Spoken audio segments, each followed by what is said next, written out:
Good afternoon, everyone. It's here. Good afternoon. From your masks, you have really to shout. Good afternoon. My name is Marta Firizzola. I'm Dean of the Graduate School of Biomedical Sciences here at Sinai. It is with great pride and joy that I welcome all of you to the 2021 Lab Coat ceremony for PhD students. The lab coats received today by our students and this ceremony represent the start of their journey in academic research and their professional training. The lab coat also carries with it an air of professionalism and authority, which students have the opportunity to develop and foster during their tenure with the program. Now more so than ever, we see the need for educated voices from the realm of scientific research to be a part of the collective conversation and to help steer and guide us in the direction we need to be headed in. I would be remiss if I did not also acknowledge the conditions and circumstances around this year's ceremony. While we are pleased to be able to celebrate in person amongst our on-campus community, we hope to be able to invite our family, friends, and loved ones join us today virtually back to campus to be able to celebrate with us in person in the near future. It is now my pleasure to introduce Dr. Eric Nessler, Dean for Academic and Scientific Affairs, Director of the Friedman Brain Institute and Nash Family Professor in the Fishberg Department of Neuroscience. Dr. Nessler, please come forward.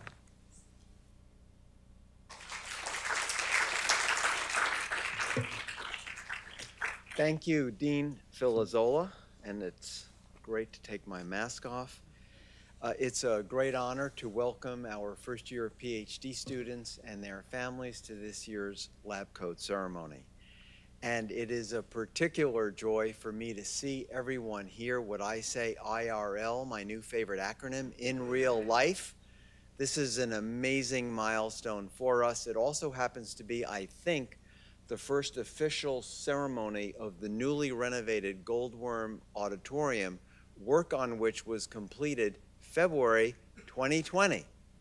So we're finally using it, yes. Now, of course, we're not back to the old normal. We're still wearing masks and struggling to overcome the COVID-19 pandemic.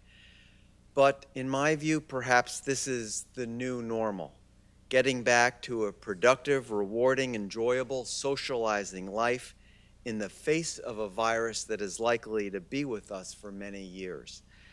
After all, the influenza virus is still with us 100 years after the 1918 pandemic, which despite annual vaccinations, which began in the 1930s, still kills on the order of 30, 40, 50,000 people each year pre-pandemic. We need to learn how to live and thrive despite the presence of COVID-19, and this is, of course, all the more possible because of the spectacularly safe and effective vaccines developed in record time, and vaccines that are far more effective than the best flu vaccines. Now, in the interest of carrying on in the spirit of the day, this is all I'm going to say about COVID-19. I think that also deserves a round of applause.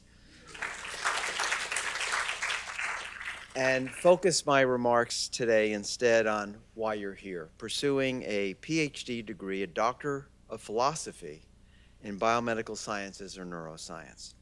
We hold this lab coat ceremony, it's one of the few in the country that do so, because of the crucial importance of the nation's biomedical research enterprise to our health and economy, and the unique responsibility that each of you will take on once you complete your training.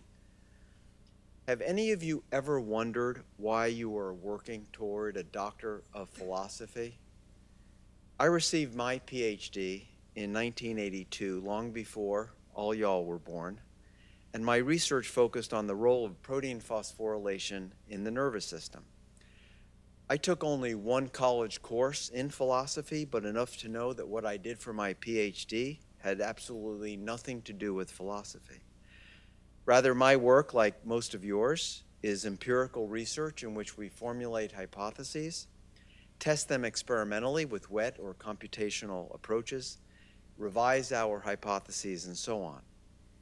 This is not today's philosophy. The word philosophy is derived from the Greek philosophia, or love of wisdom, and concerns itself as a discipline in modern times with fundamental questions of our humanity, especially the nature and meaning of our existence. Why then, all across the world, do scientists receive doctors of philosophy? I was always curious about this, so in preparation for today's remarks, I actually did some research, which I'll share with you. The ancient Greeks and Romans used the term philosophy far more broadly than we do today to encompass all knowledge, including physics and biology, which described their natural world. And this broad view of philosophy stuck for many centuries. As just one example, Isaac Newton's classic work on motion and gravity was entitled Mathematical Principles of Natural Philosophy, published in 1687. Another interesting historical perspective is that through the Middle Ages, scholars in Europe received Bachelor of Arts degrees after 3 to 5 years of study, very similar to the way we do things today, then were advanced to a Master of Arts after 7 years of study.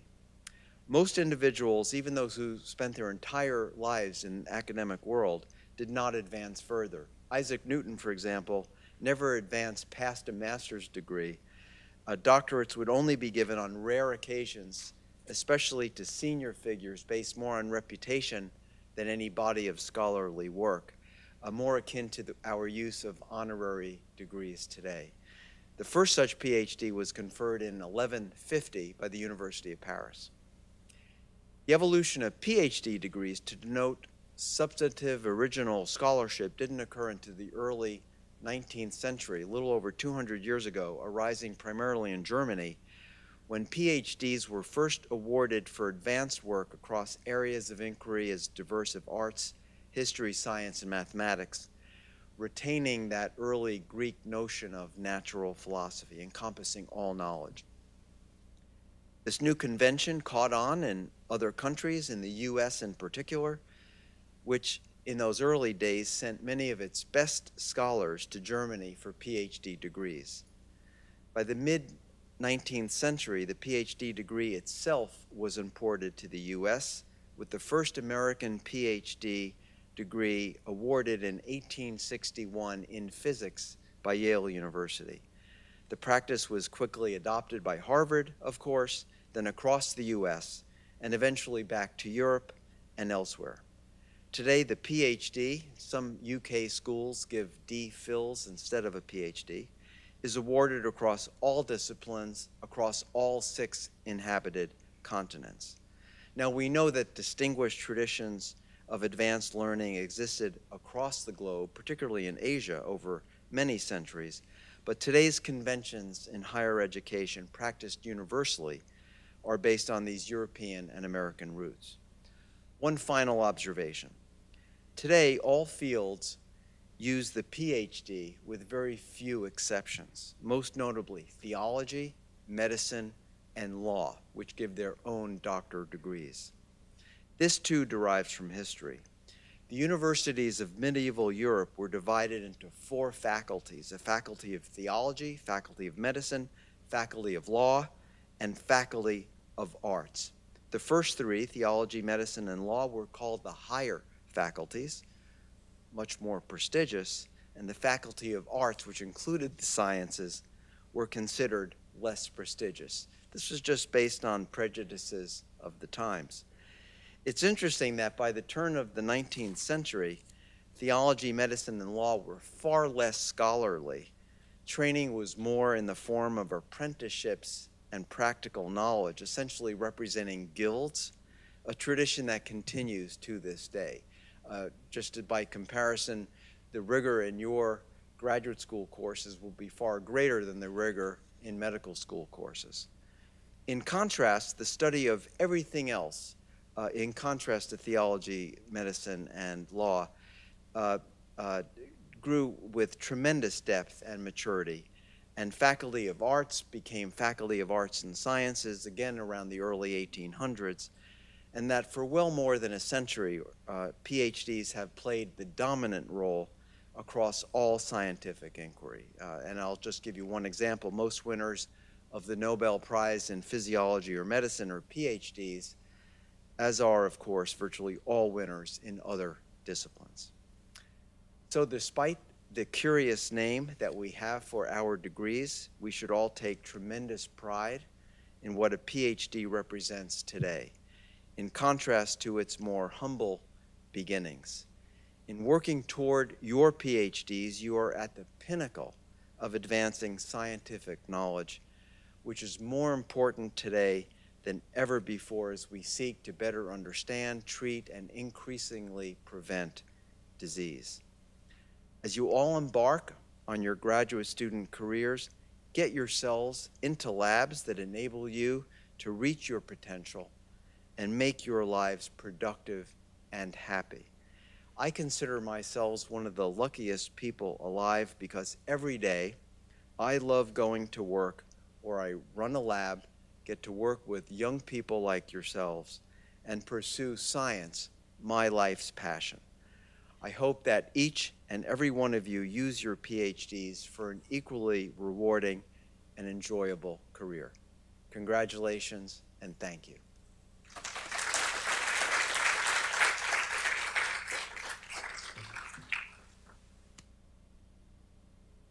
Thank you, Dr. Nessler. I would also like to recognize and thank our alumni supporters who contributed to making this very special ceremony possible. Our deep appreciation also goes to the Mount Sinai Alumni Association for sponsoring the lab coats our students are about to receive, and I invite Dr. Alexis Colvin, Associate Dean for Alumni Affairs, to join us on stage. Dr. Colvin.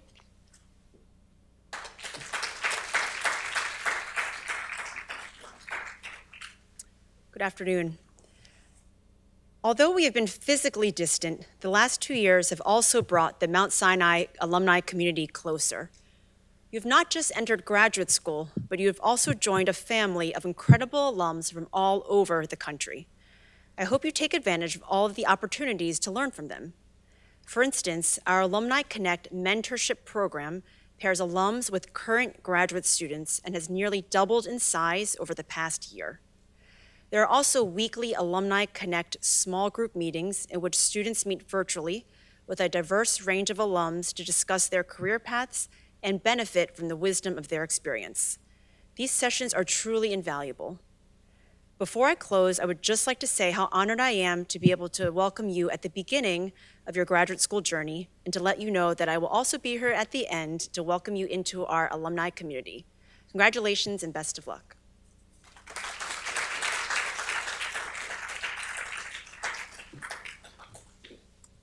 Thank you, Dr. Colvin, for those words, and a big thank you again to our alumni community.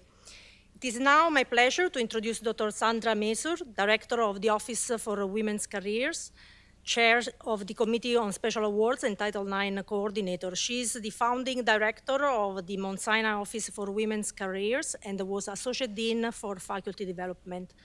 Dr. Messer will introduce our keynote speaker. Dr. Messer, please come forward.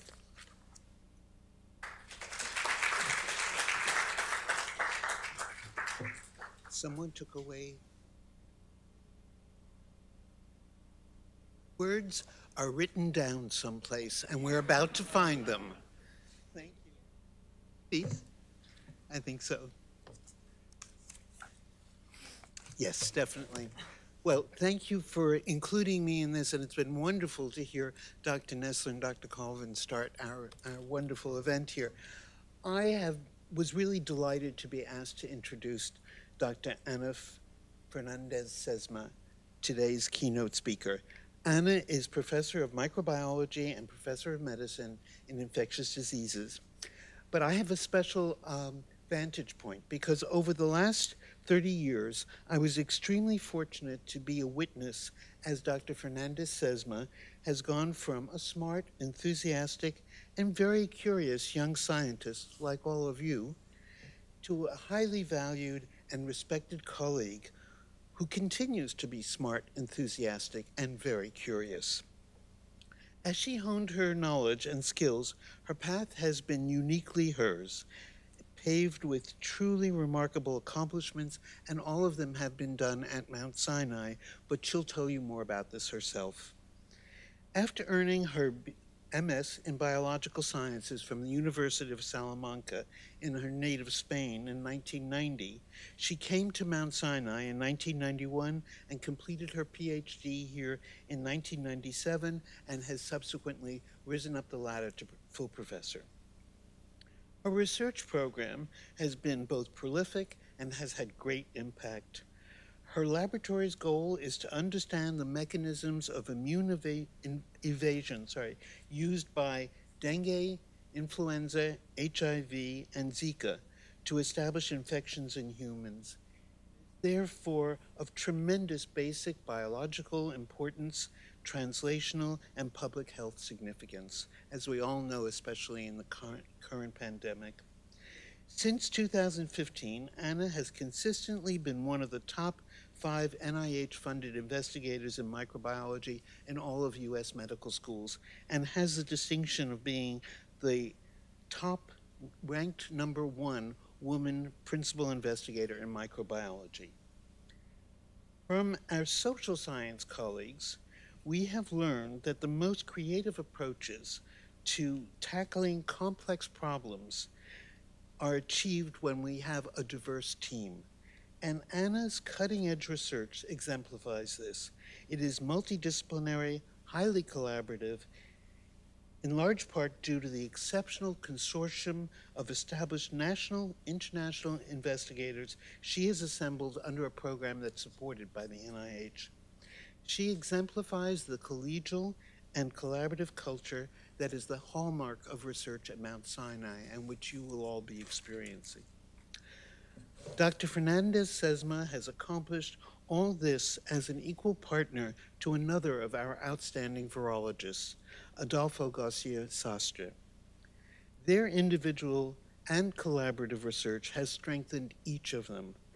In addition, her parenting skills and ability to juggle her professional and family lives has led to successfully launching 2 children into adulthood. And important to all of you, she is an example of a scientist who is also committed to educating and mentoring the next generation of scientists, work for which she's won several awards as both a teacher and a mentor. Anna has been directly involved with the training of graduate students and postdoctoral students and with our outreach efforts through which we reach future students in our community through multiple programs. As a result, more than 70 students and trainees have been part of her lab. Back in Spain this year, she's not been forgotten. In fact, her hometown of Bihar has celebrated her as an illustrious citizen, and then her old university, Salamanca, which is the oldest university in Spain, has named her an outstanding alumni. And finally, she was named one of the top 10 Spanish female leaders abroad 2021 from the Association of Spanish Professional Women. So please join me in welcoming Dr. Ana Fernandez Cesma, our keynote speaker.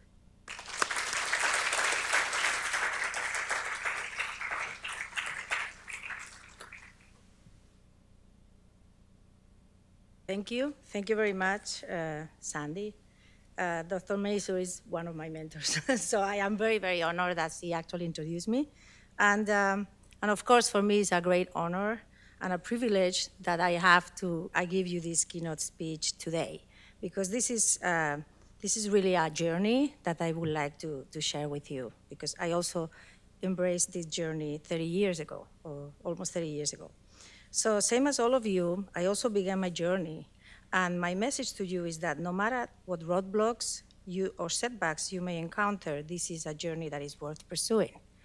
The most important thing is to make it your own. You have to carve your own path, and you have to make it work for you. So this year, more than ever, we realize the importance of science and scientific rigor, the situation that we are in, and the fast development of tools and means to ameliorate the burden of this pandemic are all thanks to science. And scientists like us putting our time and effort for the good of humanity. Do not forget that all the wonderful vaccines that we are so privileged to have available not only for COVID-19, but for many other diseases, are the result of decades of fundamental scientific research. I say fundamental and not basic research, and I say because I strongly believe that science being done in all the laboratories is really fundamental for the advancement of translational research, big data analysis, and applied research. If it wasn't for scientists working for decades on messenger RNA technology and ways to protect it into vesicles for delivery into cells, we would not have had such wonderful vaccines, and certainly we would not have obtained them in months rather than years. The same goes for the decades of research into viral vectors for other vaccines, such as the adenoviral vectors and others. This shows how interconnected all the science disciplines really are, and how in the face of a catastrophic event, scientists are able to join forces and generate solutions. Also, these new discoveries will influence other fields besides infectious diseases, such as cancer and beyond. So with that in mind, you should be excited to begin your journey, realizing that nobody is an island in science and that we are all in this together. I took an unusual path for my journey. I made choices that others considered the wrong ones. For example, I stayed in the same place during my whole training, but I did it what worked for me, for my family, and for my ability to enjoy life the way I wanted. You can have it all, but you actually need to make compromises. I left my country of birth to pursue a scientific career that I could have pursued in my own country, but I did it for love. Love for my husband, that was joining Mount Sinai as a postdoctoral fellow, but also love for science and I had this curiosity about new places and new opportunities. So I grew up in a small town, and I was always very hungry for new experiences. So it was hard for me to get into a PhD program in a foreign country with little knowledge about the process. Remember, this was 1991. There was no internet. So I worked for 2 years as a volunteer to gain the knowledge and lab experience to be able to apply. It wasn't easy, and I made sacrifices since I made no money. And my husband was a postdoc. We could not afford to go out to dinner. So we ate at home and only went out to drinks. So also this was also before bed bugs were an issue in New York. So every Wednesday we would walk around the Upper East Side in search for furniture that people put in the sidewalk. But it was really like a way of living that we really enjoy every moment, because it was making us enjoy the city, because it was really something that you could only do in New York. So when I was accepted into the program, I couldn't be happier. And we were able to enjoy dinner outside every once in a while after that. So I have to say that I had a wonderful experience as a PhD student. I learned a lot and discovered new things every day, but I also failed many, many times. I made mistakes in the lab, and I felt like a failure. But I surrounded myself with great people that lifted me up and helped me understand that failure and your ability to recover from it is part of the journey. One important thing for me was having good mentors. So I feel very fortunate to have had great mentors in my journey that taught me about virology, immunology, and also scientific rigor, but importantly, they believed in me. I also reminded myself every day of how fortunate I was. I was doing what I loved, research, and living in a wonderful city like New York that offers so many things. On top of that, I had a wonderful partner that has been fundamental to keep me grounded and happy along the journey. We tackled the hurdles together, although at times it is hard to take scientific criticism from your own husband. So we had to learn what our boundaries were, and we made it work. So I am also a very optimistic person, and I try to always see the bright side. So I always say that I like Mondays, and that I like people that like Mondays, because it is always the beginning of a week, and many things will happen in that week. We will start a new exciting experiment, we will submit a manuscript, or give a lecture or attend a conference. This is what keeps me going, trying to always find the bright side of things. But one of the most important things about having a career in science is to learn how to accept rejection without taking it personally. Many of your ideas will be rejected. Some of your papers will be rejected. Your grants will be rejected, and it hurts. To this day, it still hurts because you put so much of yourself into it. But You have to learn how to pull yourself back up again and keep trying. Because of that, when your ideas are accepted and celebrated, your papers accepted, and your grants funded, you feel extremely accomplished. So the main message I want to convey to you today is that there is no right or wrong path or journey. You define your own journey and you make it work for you. Anyone can be a mentor besides your thesis advisor, your lab mate, your roommate, any other faculty. So put on your lab coat, try to like all your Mondays, and surround yourself with people that believe in you, and you will have a fantastic journey.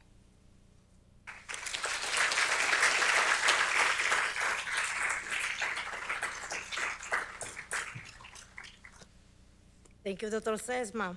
I hope your words today inspire and help guide our students as they embark on their academic journey.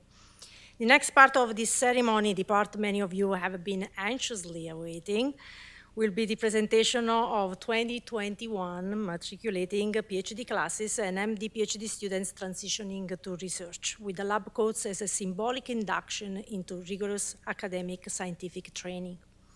The students will receive their lab coats from distinguished members of the graduate school faculty who exemplify outstanding graduate teaching and mentoring. It is my pleasure to introduce some of our distinguished directors of our multidisciplinary training areas who will be alternating in quoting the 2021 matriculating PhD classes. Please stand as I call your names. Dr. George Huntley, Director of Neuroscience Program. Dr. Doris Germain, Co-Director of Cancer Biology, MTA. Dr. Florence Marlowe, Co-Director of Development, Regeneration and Stem Cell, MTA. Dr. Jonathan Carr, Co-Director of Genetics and Genomic Sciences, MTA.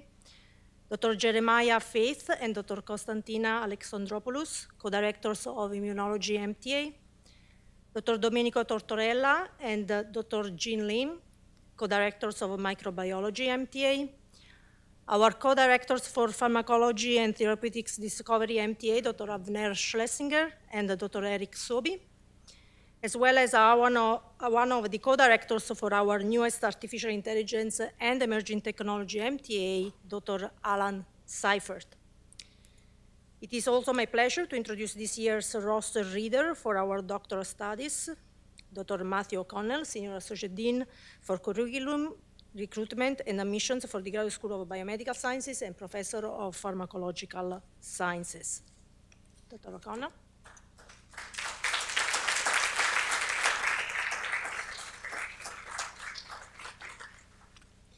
Thank you, Dean Filizola.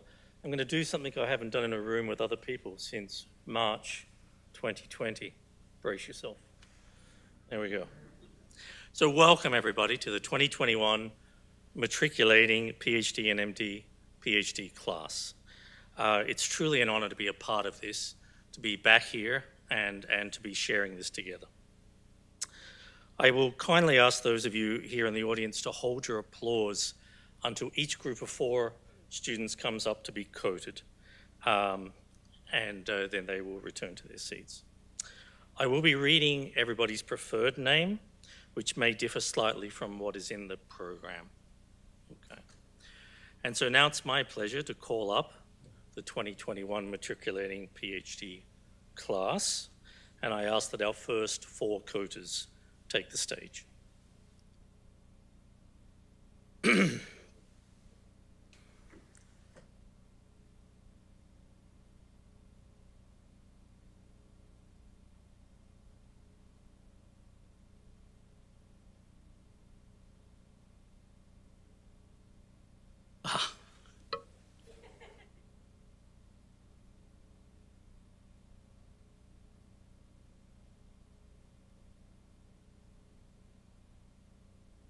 Matt, we're good to go? Okay, so here we go, our first group. We have Joanna Alvarez, Kalish Bapu Panaselvam, Austin Baguetta, and Jacqueline Beltran.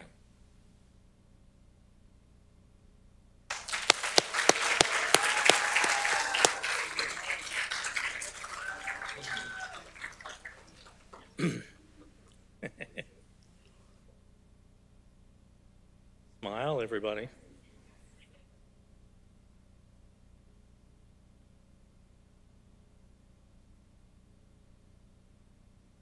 Yeah.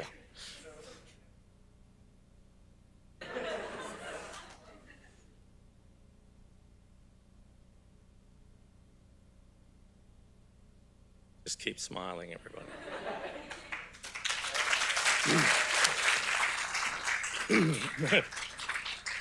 Okay. Continuing on. Tessia Bobrovsky, Matthew Brown, Ariana Chris, and Anastasia Kupik.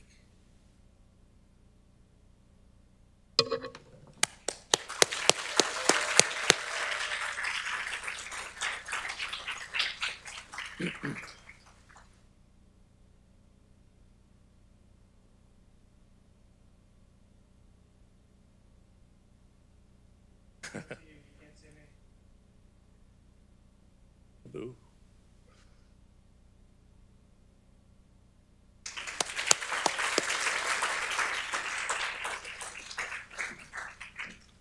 Okay, Gloria Dewodu, Lamberto DeBoni, Tree Dong, and Rachel Fisher.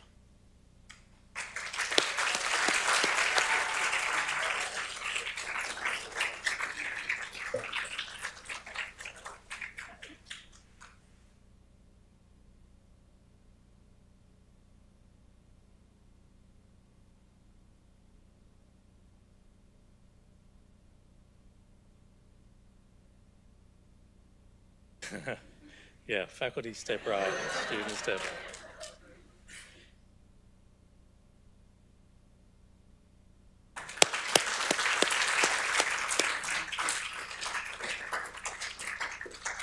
right.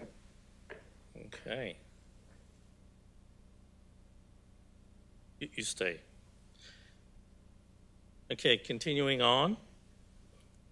We have Anna Fortin Juarez, Chizu Fu, Jacob Glickman, not you here, Alex Guzman Soles. That's our group of 4.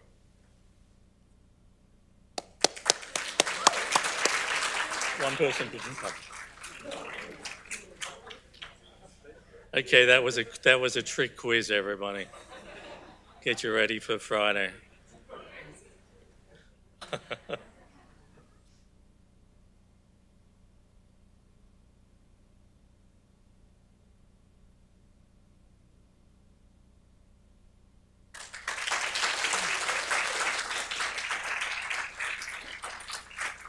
Okay, another group of 3. We have Grace Jones, Tanvi Joshi, and Hannah Cottrell.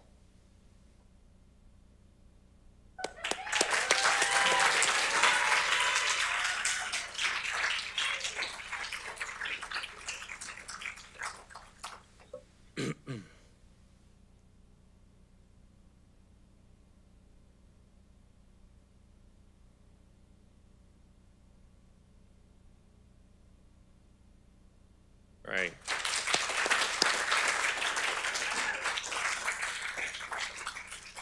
Our next 3 are Mariana Liang, Alexandra McGee, and Christina Ma.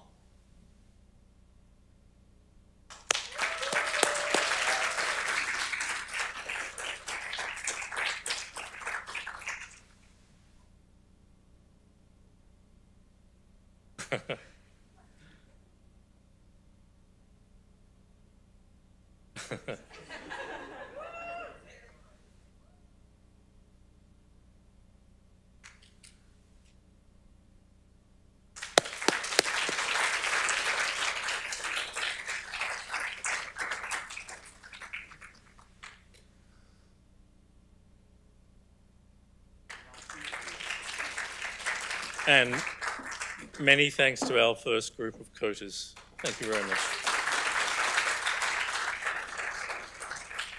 Could our next group of COTAs please come up on stage? All right.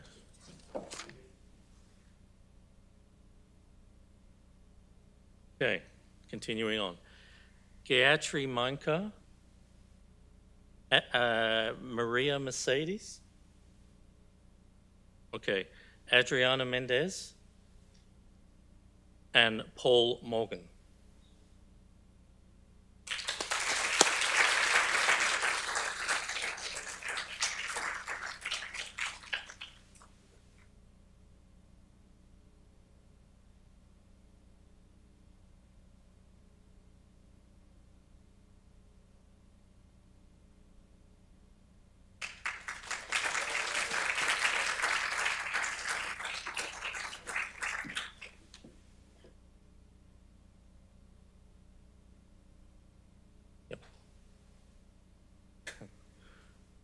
That's not the next person.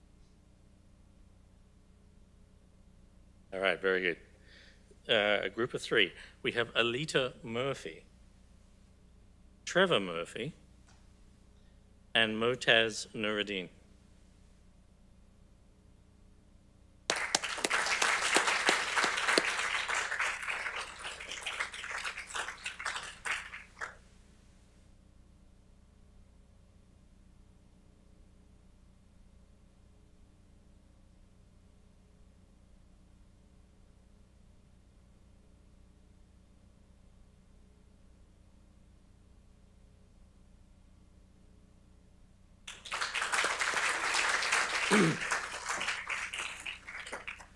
Okay, Christy Oliemi, Alec Pankau, Nastine Param, and Dmitry Pokushilov.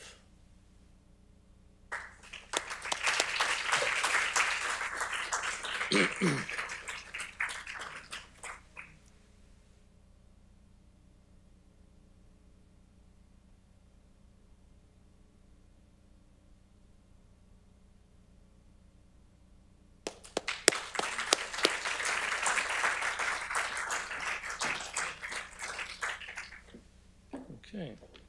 Levon Rodriguez, Giselle Roja, Bryce Rowan, and Magdalena Rutikowski.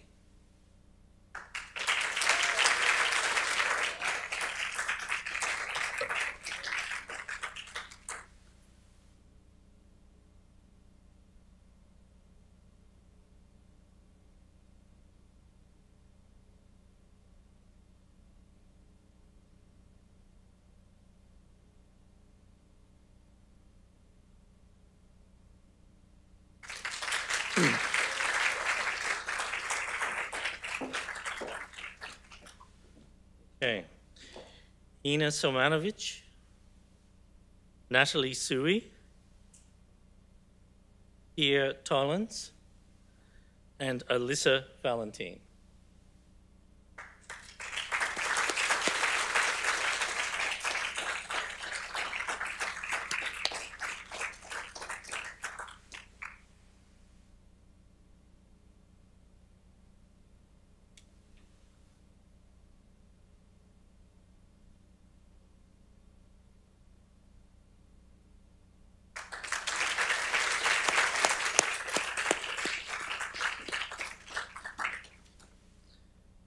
Shruti Venkat, Anna Alessandro Nicoletta Cruz Yu, and Ihan Zhao.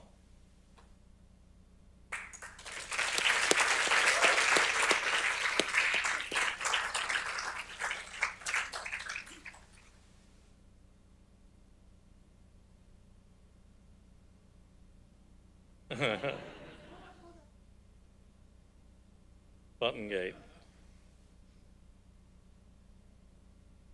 Excellent.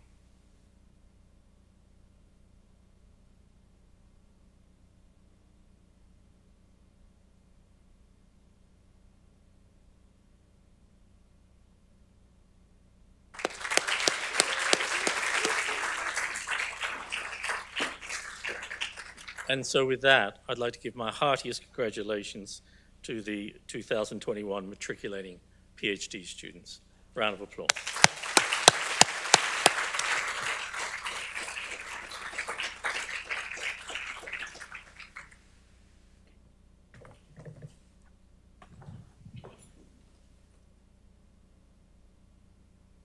Thank you, Dr. Carnell. It is time to call on stage the medical scientist training program students who will be starting their research. Dr. Margaret Barron, Senior Associate Dean for MD PhD Education, and Dr. Talia Schwartz, Associate Dean for MD PhD Education, will read the names of the MD PhD candidates. Dr. Barron and Schwartz, please come forward. It's now time to call on stage the medical scientist training program students who will also be starting their research. We will call the MD PhD students beginning their research in groups of 2 or 3. I kindly ask those of you in the audience to hold your applause until after the group of 2 or 3 is complete. Will the following students in attendance today please come up on stage when we call your names?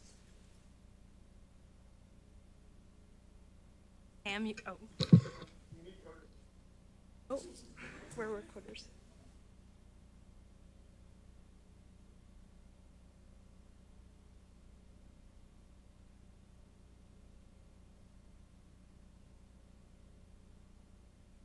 Okay, Samuel Allen, Samantha Brown, Jacqueline Lee.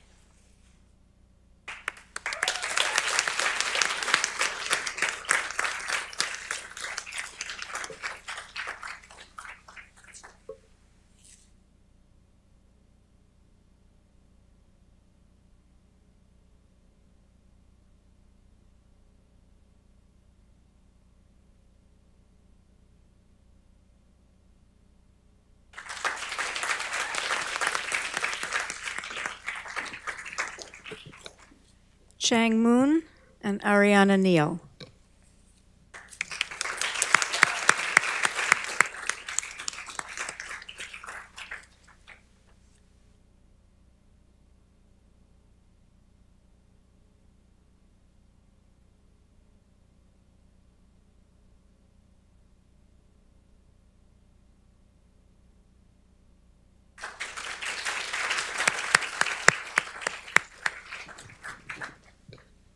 Key Josh Park, Karina Sia, OJ Stewart.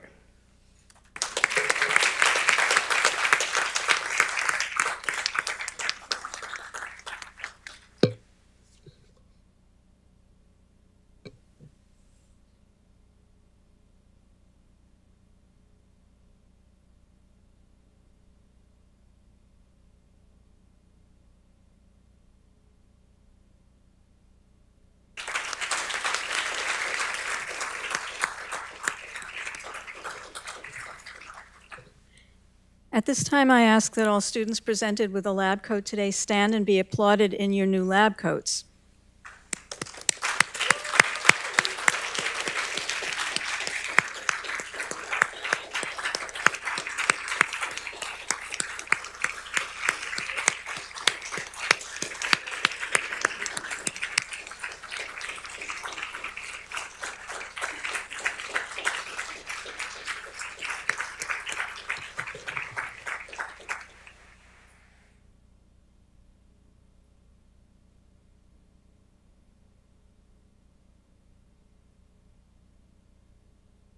Now I have the pleasure to present Dr. Basil Hans, Senior Associate Dean for Student Affairs and Associate Dean for Wellness, to administer the PhD oath followed by the faculty pledge. Dr. Hans.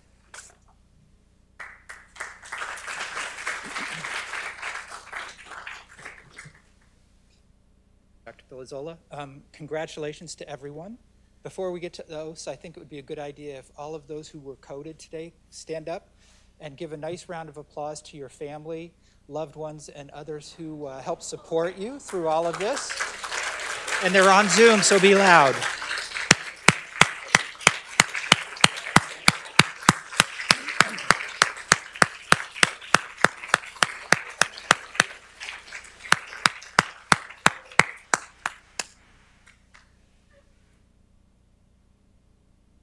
All right, congratulations, everyone. What a great day. I now would like to ask the PhD and MD PhD classes who were just coded to stand and join me in reciting our PhD oath.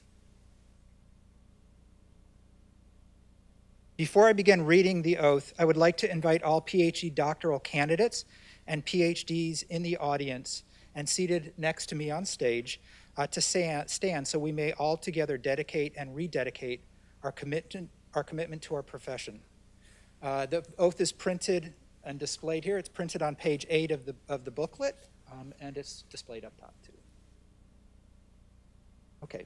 With my Doctor of Philosophy, I willingly pledge to uphold the highest level of integrity, professionalism, scholarship, and honor.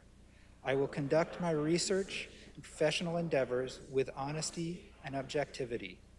I will apply the highest standards of rigor and respect for the generation and application of knowledge, and fully acknowledge the contributions of others. I will not allow financial gain or ambition to cloud my judgment or decision-making, nor cause harm to society or subjects of research. I will embark on the furthering of knowledge through respectful interactions and collaborations with my colleagues and community, prejudice or exclusion. I will be a role model and use my skills to inspire, mentor, and empower future generations, instilling in them the highest principles of ethical behavior. As witnessed by all present today, and in the tradition of graduates before me, I do affirm to uphold the guiding principles. Congratulations, you can be seated.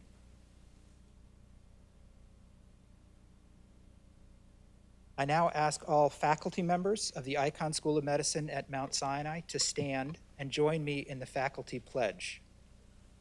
The pledge can be found on page 9, and it's also going to be displayed above.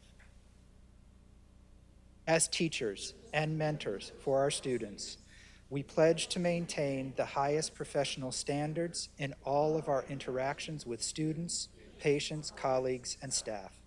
We pledge our utmost effort to ensure that all components of the educational program for students will be of the highest quality.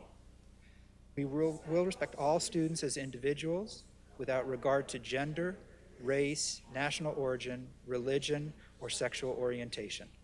We will not tolerate anyone who manifests disrespect or expresses biased attitudes towards any student. We will not tolerate any abuse or exploitation of students. In an effort to nurture personal development, we pledge that students will have adequate time for reflection as well as personal and family obligations. In nurturing both the intellectual and professional development of our students, we will celebrate achievement of academic excellence and demonstration of the highest virtues of our profession.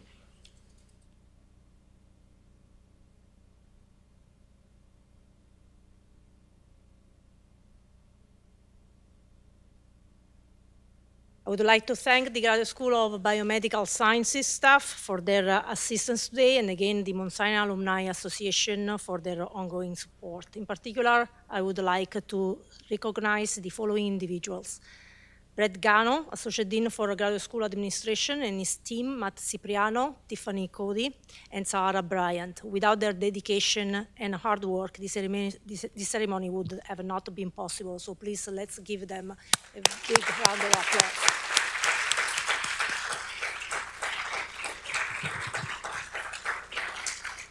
All present are invited to attend the reception in the Aaron Hall courtyard across the street, but please remain seated until those on stage have exited the auditorium.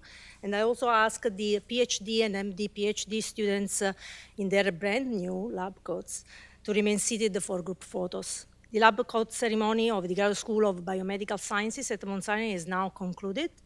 Thank you and congratulations to all.